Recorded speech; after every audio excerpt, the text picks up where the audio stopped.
কোন চৰকাৰে চাহ জনগোষ্ঠীৰ কাৰণে কাম কৰে, কোন চৰকাৰে খিলঞ্জীয়া মানুহৰ কাৰণে কাম কৰে, কোন চৰকাৰৰ দিনত উন্নতি হয়, কোন চৰকাৰৰ দিনত পইচা নিদিয়াকৈ মেধাৰ ভিত্তিত চাকৰি হয়, কোন চৰকাৰৰ দিনত ৩২,০০০ ৩০,০০০ মানুহে কোনো কংগ্ৰেছী দালালক খাতিৰ নকৰাকৈ অৰুণোদয় পইচা 10 তাৰিখে একাউণ্টত সোমাই এই চৰকাৰ হৈছে হিমন্ত বিশ্ব শৰ্মা চৰকাৰ।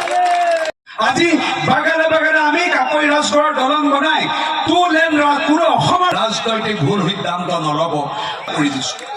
আজি চিধাকে যাতে ইয়ালৈকে আহিব পাৰে, আমাৰ নেশ্যনেল হাইৱে পৰা ডিজুলৈকে ডাইৰেক্ট ডিজুৰ পৰা গৈ পিনে কয়লামাৰী জহিং কয়লামাৰীলৈকে ৰাস্তা হ'ব, দলং হ'ব। আৰু তোমাক কৈছো, খালি সদায় আপোনালোকে ঠগ খাই আহিছে বিভিন্ন ৰাজনৈতিক সিদ্ধান্ত ভুলৰ কাৰণে।